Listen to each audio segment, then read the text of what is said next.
Based on that introduction, I know Brooke is looking for something. And thanks, Brooke. And first of all, we forgot to mention Dan, who's a more than tolerant husband, and my wife Beth was even more tolerant. So it has been a very important, obviously, cause for Beth and I over the last 6 years, and prior to that, before that, with Harold and Brooke. But she's been the driving force behind that. So I was thinking when Katie was calling Harold pushy, I could think of a lot of other words, but I'm not going to say them. But imagine the combination of Brooke and Harold. I don't know if there's a word in the dictionary that can describe that. But, so I get the honor of introducing and presenting Andreas the award, but I just want to take a moment. I know there's a lot of you who've been here for many years and been unbelievably supportive, and we appreciate that. And I also know that some of you are new, and we all welcome you here and to learn more about what we do, and anything we can do to help with that would be great, because this is obviously a cause that we hope it's going to help millions of children, obviously millions of families. So as a past recipient of this award, I am thrilled to celebrate and honor this year's recipient, Andreas Dracopoulos. Andreas is the director and co-president of the Stavros Niarchos Foundation. Since 1996, this foundation has awarded over $1.8 billion. Wow. I feel like the New York Lotto guy, $1.8 billion. In addition to manning the helm of this very significant international foundation, Andreas is actively involved with many great New York City institutions, including the New York Public Library, the Dalton School, Rockefeller University, where I serve on the board with Andreas, that great institution, and fortunately for us, the Child Mind Institute. I first met Andreas in 1994, along with Dan, Brooke, I think Joe Schenker I saw before, on the Rockefeller Center deal. When we were recapitalizing that, the Niarchos family made a significant investment in that deal. Andreas was only 12 years old then.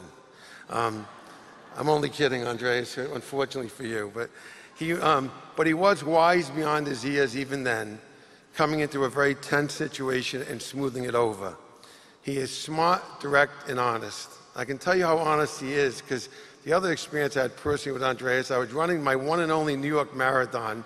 I made it, but barely, in 2004. And I was coming over the Queensboro Bridge and not doing so well. And Andreas lived, I think, at 61st Street. And he saw me, and he shouted out, "Mike, Mike," he said, "What the F are you doing running the marathon?" I thought that was kind of slangy for Niarchos to say, but I let it pass. And he then offered me water and any help I could get for the next 10 miles. He's just a really, really good guy. I was lucky he came into my life over 20 years ago, and happy we reunited on the Rockefeller University board.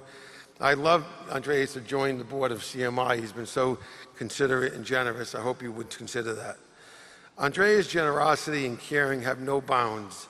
He is not afraid to speak out about what he feels is right. He has been a public advocate and philanthropist combating issues such as poverty, hunger, disease, and unemployment in his home country of Greece, and that's not been without its challenges for those of you who've been following Greece, and around the world beyond that. He is also a huge supporter of quality education and cultural institutions that boost the morale of people in the surrounding communities they engage in. Andreas has a passionate commitment to scientific research. I think on this one, you and Harold share that. Harold is indeed passionate about this cause, which in part fuels Andreas' commitment to the Child Mind Institute. Andreas and the Niarchos Foundation have been key supporters of our neuroscience research from the beginning, providing generous seed funding for the launch of our science program in 2010. And that was not an easy time, obviously, to get people to be supportive. With their initial grant, we established a scientific research council made up of 13 of the most distinguished researchers doing important work on child and adolescent psychiatric disorders, and launched the Center for the Developing Brain, which seeks to leverage the big data and open science that you just heard about to improve understanding of the brain and the biological causes of this disorder.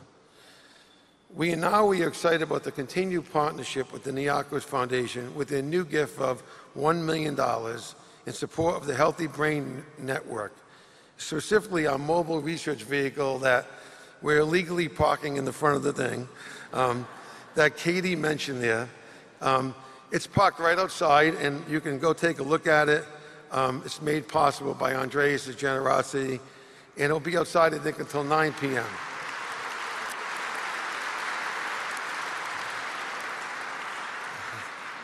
I was thinking of going there for a brain scan myself right at the time. Through his support of the Healthy Brain Network, Andreas will continue to have a significant impact on our understanding of children's mental health for many years to come. For this, the Child Mind Institute and all the children and all the families we serve are grateful to Andreas. Thank you, Andreas, for all you do. Come on up, Andreas. Hang on.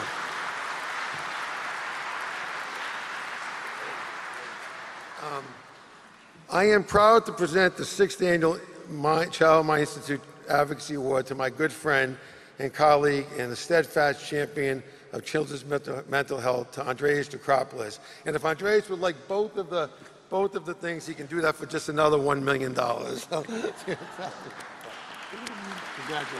There you go. All the best. All good.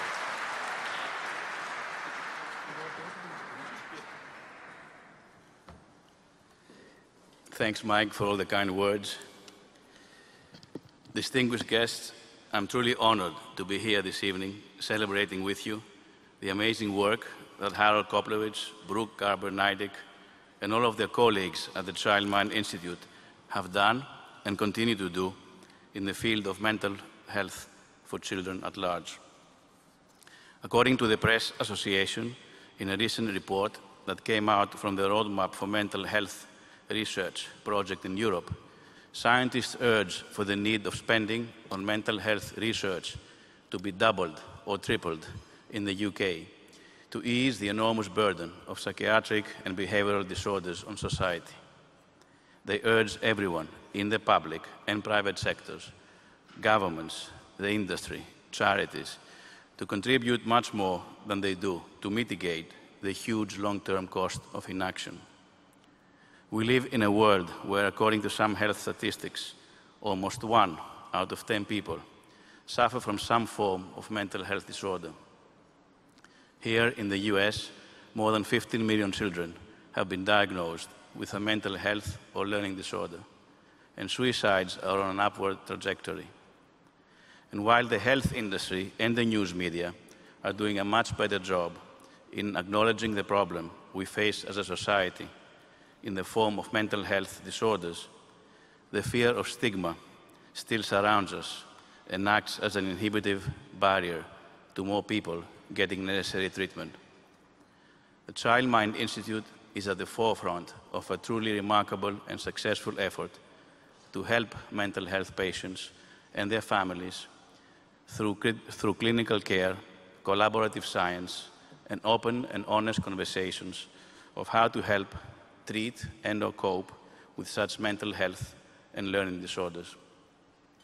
What I admire the most about the CMI is the comprehensive manner in which the Institute contributes to this effort. In its 2014 annual report, Harold and Brooke focus on, and I quote, "Children are at the heart of everything we do at the Child Mind Institute. In the mind of a child is a universe of possibilities for joy, hope, creativity, curiosity, and the power to love and be loved. Too often we see these possibilities curtailed by mental illness, learning disorders, and inadequate systems of support." End of quote. In my mind, that sums it up in a most beautiful way. Our family foundation, the Stavros Niakos Foundation, and I personally are very proud to be associated with the Child Mind Institute. The Stavros Niakos Foundation is an international philanthropic organization which has made 3,254 grants in 111 countries, total of 1.8 billion in grant commitments since our inception back in 1996. A major part of our grant making Thank you. A major part of our grant-making takes place in Greece, the birthplace of my late great-uncle and founder of our foundation. The well-being of children has been a focal point of our foundation's grant-making efforts since the very early days of our existence. Within the SNF's 4 major programmatic areas, arts and culture, social welfare, education, and health and sports, we have directed significant resources to support children's needs and best interests worldwide, always focusing on those that are most vulnerable and underprivileged. Despite the fact, however, that all of us understand the importance that children's well-being and proper development play for the future of our societies collectively, this future is constantly jeopardized by the monumental inequities affecting millions of children worldwide and severely impacting their health, education, economic security, and overall welfare. No single entity, of course, can address these issues on its own. Broad collaborations and focused as well as concentrated efforts are required in order for all of us to achieve maximum impact. Whether we are addressing issues such as food insecurity for thousands of school children, adequate health care by upgrading children's intensive care units throughout Greece, which is going through a hard-hitting socioeconomic crisis, advocacy for early childhood education in New York, adequate and safe foster care, literacy, improved and accessible educational opportunities, access to cultural and artistic programs, access to critical after-school programs, comprehensive mental health services, support for parents for the creation of better family environments. Our goal always is to try and improve children's well-being at home and within their communities worldwide. More specifically regarding our activities in Greece, special emphasis has been given to groups that have a high risk of developing mental health disorders, children of immigrants, children whose parents suffer from severe mental health disorders, children who are exposed to domestic violence, abandoned children, and children whose families have been severely affected by the ongoing socioeconomic crisis in the country. When we talk about mental health in general, and children's mental health in particular, we cannot ignore the critical role played by the notion of stigma. The etymological roots of the word are derived from ancient Greece, where the word was used to allude to a mark that was cut into or branded, burned on a person's body to signify character defects or ownership. The concept of stigmatization plays a crucial role in effectively addressing issues pertaining to children's mental health. In many ways, the work that we do on this front worldwide and the very important work that the Child Mind Institute does, directly or indirectly, touch upon the all too important issue of avoiding being stigmatized. I vividly remember one of our first meetings with Harold, then running the New York University Child Study Center, and Dr. Javier Castellanos in our office in New York more than 15 years ago, when we discussed Dr. Castellanos' innovative research techniques to deepen our understanding of how the brain works. I believe today there's a much wider acknowledgement, not only in the scientific community, but also in society at large, of the need to understand this amazing thing called the human brain. At the same time, I think we all accept that this is only the beginning. Our foundation was happy to contribute to Dr. Castellanos' work, and so our relationship goes more than a decade back, during which time we supported additional research projects designed to increase scientific understanding of activity in the brains of children and adolescents in order to better understand, classify, and treat neurological disorders. In 2009, the Child Mind Institute was founded, and after continued dialogue, it was monologue, but sometimes dialogue, with Dr. Koplovich, our foundation continued to support his institute's research endeavors. We have proudly supported CMI's Science and Innovation Program, which allows scientists around the world to access more than 10,000 compiled data sets, and recently, as you heard, contributed to the Healthy Brain Network to advance understanding of brain development and the causes of psychiatric and learning disorders.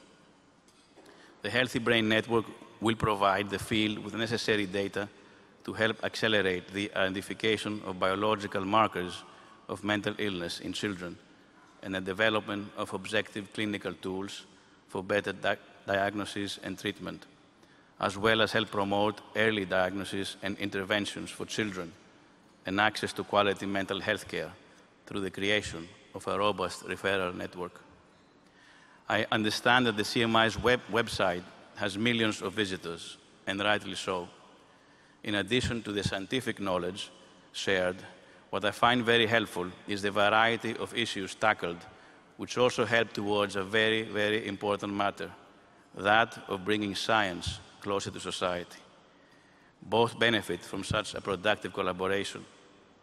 Recent topics addressed on childmind.org have to do with the very timely and relevant issues, such as tips for raising grateful kids and how holidays are a good time to help kids focus on the positive and find satisfying ways to express their appreciation. On surviving family gatherings, offering advice to parents on how to deal with getting kids ready for school every morning without stress. It was all Greek to me.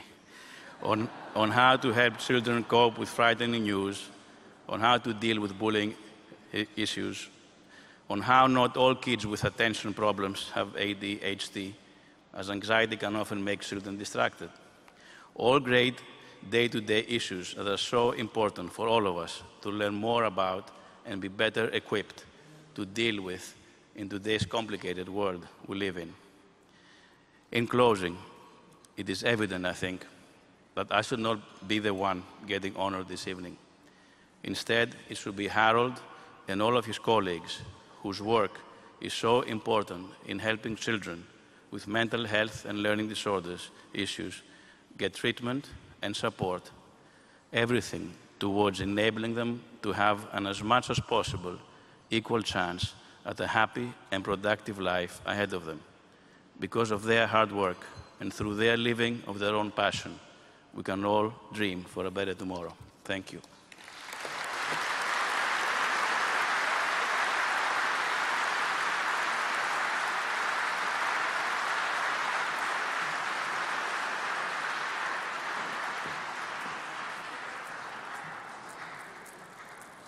I liked her pearls so much, I decided I'd borrow them. But I feel a little like Mrs. T, honestly. I don't know how she does it, and she's such an itty-bitty thing. Anyway, congratulations, Andreas. This is our last piece of business. By the way, Andreas, congratulations, Mazel, and Opa. And in just a few minutes, we're all going to be doing a little more Opa-ing. So the number of children struggling, I'm serious, these are so heavy. The number of children struggling with mental illness or learning disorders can be overwhelming. In the US alone, there are more than 17 million children who fall into that category, and that's about 1 in 5 children, which is staggering. As a journalist, I know the only way to convey and truly grasp those numbers is by telling the story of the people behind them. Those kinds of stories give us hope, they inspire us, and they motivate us to make a difference. It's so important for us to all hear from the Jackies of the world who are brave enough to share both their struggles and their victories. These stories are worth listening to, so let's do just that.